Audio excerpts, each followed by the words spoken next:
بسم الله الرحمن الرحيم. الحاقة. ما الحاقة؟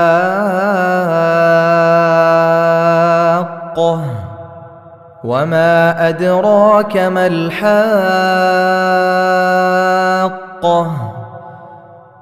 كذبت ثمود وعاد بالقارعة.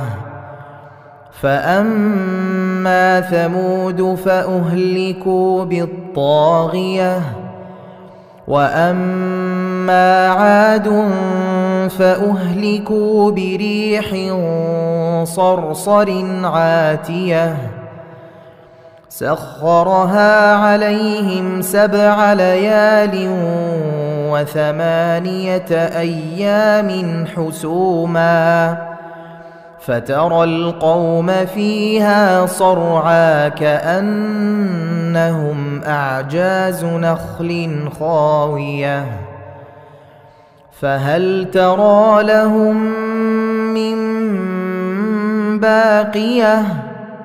وجاء فرعون ومن قبله والمؤتفكات بالخاطئة، فعصوا رسول ربهم فأخذهم أخذة رابية.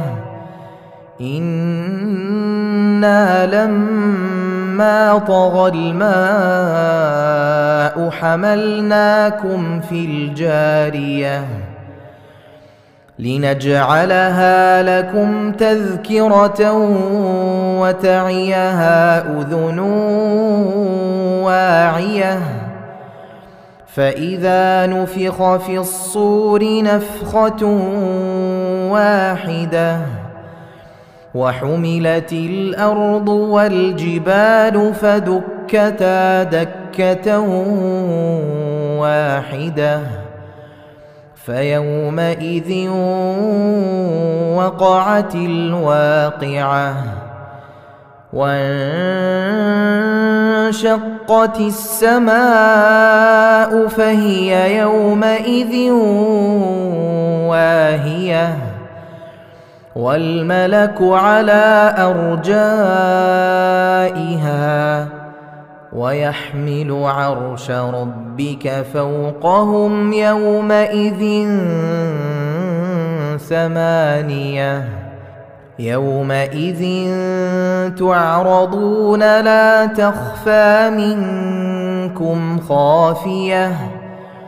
فأما من أوتي كتابه بيمينه فيقول هاؤم اقرءوا كتابيه إني ظننت أني ملاق حسابيه، فهو في عيشة راضية في جنة عالية قطوفها دانية. كلوا واشربوا هنيئا بما أسلفتم في الأيام الخالية. وأما من أوتي كتابه بشماله فيقول يا ليتني لم أوت كتابيه ولم أدر ما حسابيه، يا ليتها كانت القاضية ما أغنى عني ماليه، هلك عني سلطانيه، خذوه فغلوه ثم الجحيم صلوه، ثم في سلسلة ذرعها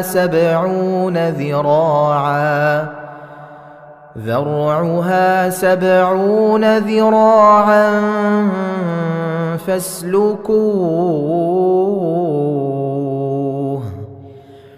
إنه كان لا يؤمن بالله العظيم ولا يحض على طعام المسكين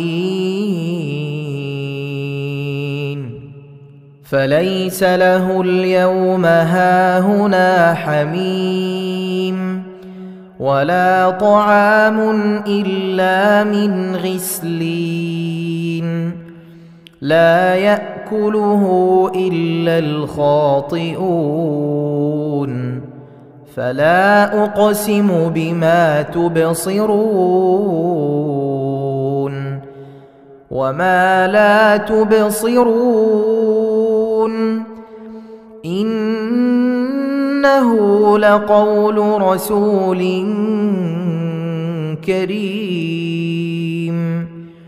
وما هو بقول شاعر قليلا ما تؤمنون ولا بقول كاهن قليلا ما تذكرون تنزيل من رب العالمين ولو تقول علينا بعض الأقاويل لأخذنا منه باليمين ثم لقطعنا منه الوتين فما منكم من أحد عنه حاجزين وإنه لتذكرة للمتقين وإنا لنعلم أن منكم مكذبين وإنه لحسرة على الكافرين وإنه لحق اليقين فسبح باسم ربك العظيم.